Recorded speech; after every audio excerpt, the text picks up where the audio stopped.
여러분 안녕하십니까? 최근 음식을 먹고 계산을 하지 않은 채 달아나는 이른바 먹튀 범죄가 기승을 부리고 있습니다. 충청권을 비롯해 경찰에 신고되는 건수가 전국적으로 매년 10만 건에 달하고 있습니다. 솜방망이 처벌이 피해를 키우고 있다는 지적 속에 전문가들은 반드시 잡힌다는 사회적 메시지가 전달돼야 한다고 지적합니다. 김철진 기자의 보도입니다. 지난달 아산의 한 횟집. 술과 안주 22만 원어치를 먹은 남녀 6명이 계산하지 않고 사라졌습니다.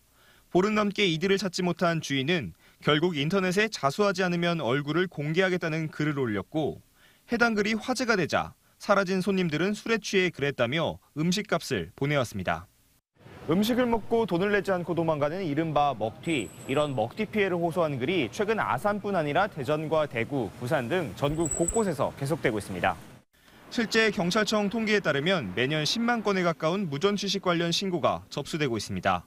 대전에서도 사회적 거리두기로 주춤했던 무전취식 관련 신고는 올해 들어 다시 증가세를 보이고 있는데 지난달까지 2천 건에 육박했습니다. 매일 7건 넘게 발생하는 셈입니다. 이들을 잡기 위해 과학수사대까지 출동하는 경우도 늘고 있는데 대전에서만 2년 사이 2배 이상 급증했습니다.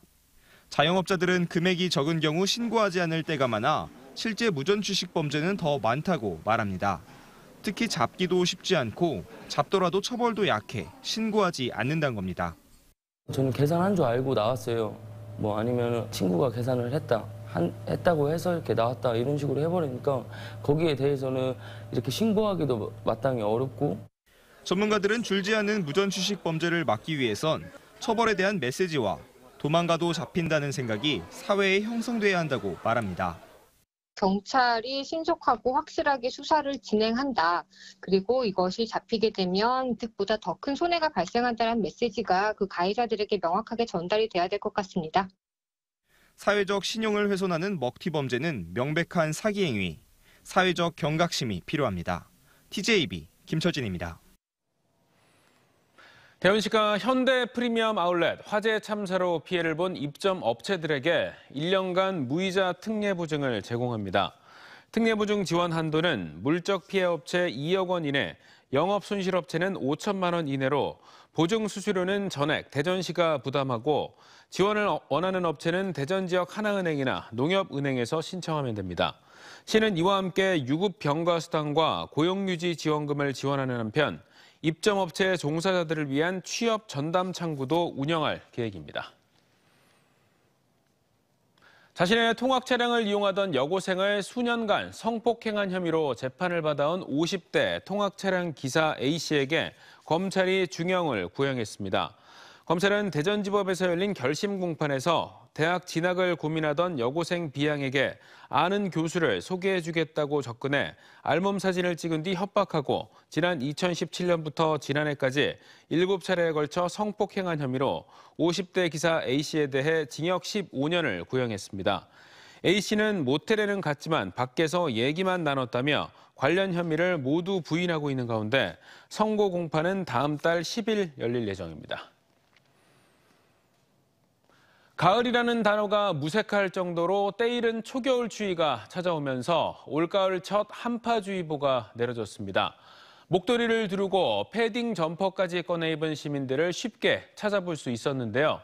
이번 추위가 목요일 오전까지 계속되고 큰 일교차가 이어지는 만큼 건강관리에 더욱 주의하셔야겠습니다. 양정진 기자입니다. 가을이 가고 겨울이 온 듯 부쩍 추워진 출근길. 집 밖을 나서자마자 확 낮아진 온도에 당황스럽기도 합니다. 시려운 손을 주머니에 넣어 녹이고 후드를 뒤집어서 꽁꽁 싸맸습니다. 학교 가려고 나오던 길에 너무 추워가지고 그냥 다시 집에 들어갔다가 목에 목도리만 걸치고 다시 나왔어요. 대전의 아침 기온은 4.1도로 전날보다 9도 가까이 뚝 떨어졌고 세종 2.2도, 계룡은 영하 0.4도, 금산 0.4도 등 전날 대비 온도가 10도 이상 내려갔습니다. 계룡과 금산 지역엔 올가을 첫 한파주의보가 내려졌습니다. 10월 중순에 찾아온 초겨울 날씨로 올가을 가장 추운 아침을 맞이했습니다. 천변에서 자전거를 타는 사람들도 옷차림이 훌쩍 두꺼워졌습니다. 자전거를 타고 출근을 하였는데 어제보다 날씨가 좀 쌀쌀해져서 장갑도 끼고 옷도 좀 더 따뜻하게 입고 출근하였습니다. 갑작스런 추위는 북서쪽에서 세력을 키운 차가운 대륙고기압이 찬 공기를 누르면서 남아있기 때문입니다. 지역에 내린 한파주의보는 모두 해제됐지만 내일도 춥습니다. 계룡의 내일 아침 최저 기온은 0도까지 낮아지겠고 천안과 금산 1도, 대전 3도 등으로 예상됩니다. 아침 추위는 목요일까지 계속되겠고 일교차도 15도 이상 벌어져 더욱 크겠습니다. 아침 기온 쌀쌀함은 20일 목요일 아침까지 이어지다가 차차 평년 기온을 찾아가겠고 평년 기온을 회복할 때까지는 밤낮으로 일교차가 크겠으니 건강관리, 옷차림에 주의하시기 바랍니다. 당분간 큰 일교차가 이어지는 만큼 옷을 여러 겹으로 걸치는 등 옷차림에 더욱 유의하셔야겠습니다. TJB 양정진입니다. 대덕특구 출연연 국정감사가 진행됐지만 올해 역시 수박 겉핥기라는 비판이 나왔습니다. 50여 개 기관의 국감 시간이 고작 6시간에 불과한 데다 질의 내용들도 카카오 대란에 집중됐기 때문입니다. 그나마 연구기관의 특성을 무시한 채 일방적으로 진행되고 있는 공공기관 혁신안에 대한 비판과 출연연들의 비도덕적이고 허술한 행태와 관리가 도마 위에 올랐습니다. 장석영 기자입니다. 대덕특구 등 과학기술계의 출연 연구기관을 대상으로 한 국회 국정감사. 정부가 하달한 공공기관 혁신 가이드라인에 따라 일방적이고 무리한 긴축이 연구 현장을 황폐화시키고 있다는 질타가 나왔습니다. 처우를 개선해주고 연구자들이 연구 환경을 좋게 만들어줘야 이것이 혁신일 것인데 이런 혁신은 온데간데 없고 비용 절감, 자산 매각, 복지 축소 이런 것만 가지고 혁신을 하자고 하니 비용 감축만을 강조한 나머지 생명공학연구원은 1년에 200차례 가까이 사용되고 있는 연구 장비 매각 계획을 제출한 사실도 알려졌습니다. 과기부 장관은 합리적인 안이 되도록 노력하겠다고 밝혔습니다. 연구기관에 근무하고 계신 분들의 어떤 이런 부분도 충분히 할 수 있는 말씀이라고 생각하고요. 이러한 부분들도 또 검토를 해서 합리적인 안이 될 수 있도록 노력하겠습니다.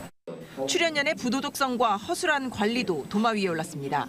카이스트는 5년 동안 몰래카메라 불법 촬영과 미성년자 성매매 사건 등 교원과 학생이 14건의 성비위 문제에 연루된 것으로 나타났습니다. 연구재단은 다른 사람의 이력을 도용한 입사자를 1년 7개월 동안 적발하지 못했고 피해자 신고 이후에도 숨기기 급급한 데다 7천여만 원의 급여 회수 등 추가 조치를 하지 않았다는 지적이 나왔습니다. 결국 문제가 있는 사람을 취업을 우선 시킨 거죠. 그분은 지금 퇴사 처리했고. 네, 물론이죠. 그런데 문제는 이 문제에 대해서 과기부에 보고는 안 하셨고. 한편 이번 국감은 53개 기관 감사를 단 6시간 만에 끝내 졸속, 맹탕 국감이라는 비판을 피하기 어려웠습니다.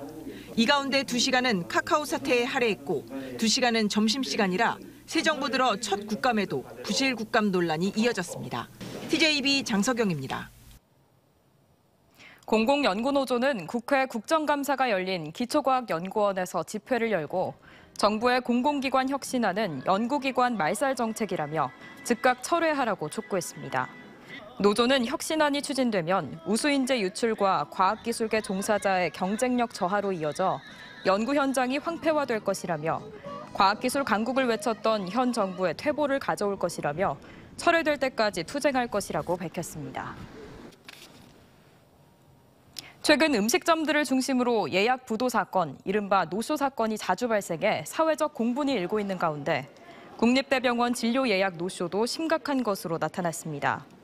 더불어민주당 안민석 의원에 따르면 올해 1월부터 9월까지 충남대 병원 예약 환자 74만 8,900여 명 가운데 진료를 받지 않은 환자는 4만 3,462명으로 예약 부도율이 5.8%였습니다. 세종 충남대병원은 전체 예약 환자 21만 6,400여 명 가운데 5,188명이 진료를 받지 않아 예약 부도율이 2.4%로 나타났습니다. 안 의원은 병원 진료 예약 부도는 병원 매출 손실뿐 아니라 위급 환자들이 제때 수술이나 진료를 받지 못하는 문제가 발생한다며 시민의식 개선과 함께 예약 부도 최소화를 위한 시스템 개선이 필요하다고 밝혔습니다. 서산 시내버스가 매년 수십억 보조금을 받고도 기사 월급조차 체불한다는 소식 전해드렸죠. 버스 이사회도 더 이상 운영이 어렵다며 준공영제 또는 공영제를 요구하고 나섰는데요. 서산시는 완전 공영제에 무게를 두고 검토에 들어갔습니다. 강진원 기자입니다. 서산 지역 시내버스 기사들은 지난달도 급여를 받지 못했습니다. 업체는 이미 4대 보험료도 체납 중이고 퇴직연금은 지난 2018년 이후 한 푼도 적립하지 못했습니다. 기사들은 올 들어 10여 명이 떠났고 남은 이들은 일을 메우랴 하루 13시간씩 일하고 있습니다. 우리가 기계가 아닌 이상은 견딜 수가 없죠. 근데 여기서 조금 더 빠져나가면은 이제 상황은 이제 또 바뀌는 거고. 지금도 눈치만 보고 있는 사람들이 많아요. 경영진을 고발해도 월급날 100만 원씩 찔끔받거나 아예 못 받는 현실은 달라지지 않습니다. 경영진은 시청 보조금이 적다고 화살을 돌리지만 올해 100억 등 10년간 500억이 넘는 혈세가 투입됐습니다. 그래도 빚은 100억 원이 넘습니다. 그 돈 자체가 무슨 다른 운영비라든가 아니면 그 실제로 그 사장을 포함한 이사들의 그 돈으로 쓰이는 건지 그 정확한 좀 감사가 좀 필요하다고 생각합니다. 침묵하던 이사들과 주주들도 나섰습니다. 긴급 모임을 갖고 더 이상 버스 운행이 어렵다면서 준공영제나 완전 공영제로의 전환을 서산시에 요청했습니다. 준공영제를 원했는데 이제 그것이 안 된다고 하면은 공영제라도 해라. 그렇게 안 하면은 도저히 지금 이 시내버스가 감당을 못해요. 빚 때문에. 공을 넘겨받은 서산시는 다음 달 연구 용역을 통해 경영 상태를 살피고 체질 개선에 나설 계획입니다. 다만 준공영제는 현 경영진이 유지되고 많은 혈세가 투입되는 건 지금과 같은 데다가 최근 충남도의 검토에서도 실효성이 없다는 결론이 나온 바 있어서 배제될 가능성이 큽니다. 따라서 서산시는 버스 등 업체 자산을 인수해 직접 운영하는 전국 최초의 완전 공영제에 무게를 두고 있습니다. 우선적으로 이제 소형버스 자산에 대한 정리가 좀 돼야 되고 시가 수용할 수 있는 부분인가를 좀 고민을 해야 될 것 같고요. 합의가 된다고 하면 이 부분은 이제 공영제로 가는 부분을 좀 적극적으로 검토해야 되지 않을까 생각합니다. 다만 인근 당진시가 완전 공영제를 추진하다가 업체 측과 매각 대금을 놓고 이견이 생겨 막판 무산된 전례가 있어서 절차 하나하나에 신중을 기하고 있습니다. TJB 강진원입니다. 충남도는 식량 자급률을 높이기 위해 이모작 농가에 대해 1헥타르당 100만 원씩 모두 50억 원을 지원하기로 했습니다. 이모작 하계작물은 콩과 옥수수, 감자, 녹두, 수수, 귀리 등이고 동계작물은 보리, 호밀, 조사료 등이며 벼는 지난해 과잉 생산으로 쌀값이 폭락해 이번 지원 대상에서 제외됐습니다. 지원금이 지급되는 곳은 이달부터 내년 6월까지 밭농사에 쓰이는 논으로 6월까지 수확이 가능해야 하며 지원금은 내년 2월에서 3월 거주지 읍면동 주민센터에서 신청하면 됩니다. SNS상에서 만난 여중생들을 협박해 자해 영상을 촬영하게 한 20대 남성이 경찰에 구속됐습니다. 아산경찰서는 지난 8월 SNS상에서 자신을 여성으로 속여 10대 초중반 여학생들에게 접근한 뒤 조폭과 친하다며 피해자 40여 명을 겁박해 회초리로 종아리를 때리는 등의 자해 영상을 찍어 보내게 한 23살 A씨를 구속해 검찰에 송치했습니다. 경찰 조사 결과 A씨는 경제적 이익보다 학생들을 조종하는 것에 재미를 느껴 범행을 저질렀으며 영상은 유포하지 않은 것으로 알려졌습니다. 대전 고등법원 제3형사부는 술자리에서 지인을 살해하려 한 혐의로 재판에 넘겨진 55살 A씨에게 1심과 같은 징역 3년형을 선고했습니다. A씨는 지난 2월 5일 저녁 7시 10분쯤 천안시 서북구의 한 가정집에서 지인 57살 B씨와 술을 마시던 중 과거 욕설을 들은 게 생각난다며 수차례 흉기를 휘둘러 살해하려 한 혐의로 기소됐습니다. 재판부는 A씨가 살인의 고의가 없었다고 주장하지만 B씨에게 흉기를 빼앗기자 또 다른 흉기를 가져와 휘두르는 등 원심에서 나온 증거를 볼 때 고의가 있다고 판시했습니다. 대전과 세종, 충남의 코로나19 신규 확진자가 3배 가까이 늘어난 2,517명 발생했습니다. 이는 지난주와 비교해도 2배 가까이 늘어난 수치로 증가세를 보이고 있습니다. 대전에선 전날보다 636명이 늘어난 986명이 확진됐고 세종과 충남에서도 큰 증가세 속에 각각 248명과 1,283명이 추가됐습니다. 사망자는 충남에서 1명, 대전과 세종에서는 발생하지 않았습니다. 충남대학교가 중부권 반도체 연구 거점 대학으로 위상을 확보하고 반도체 관련 맞춤형 인재 양성을 위해 반도체학과 신설에 나섭니다. 반도체학과는 기존 입학 정원 조정을 통해 우선 18명의 자체 정원을 확보한 뒤 앞으로 50명까지 정원을 확대하기로 했으며 학과 신설 이후 5년쯤 뒤 인력을 배출하기로 했습니다. 앞서 충남대는 지역대학들이 공유하는 반도체 연구시설 조성을 위해 향후 5년간 예산 600억 원을 교육부에 건의했고 정부 예산에 관련 사업이 편성된 상태입니다. 지난해 12월 개통된 보령 해저터널에 차량 옆으로 물고기가 실제로 헤엄치는 것처럼 느낄 수 있는 경관 조명을 추가 설치하는 방안이 검토되고 있습니다. 대전지방국토관리청과 보령시는 보령 해저터널 경관 조명 설치를 위해 올 상반기 관련 용역에 들어갔으며 앞으로 주행 시 안전을 위한 터널 안전 전문가 의견 수렴을 통해 추진 시기를 결정할 예정입니다.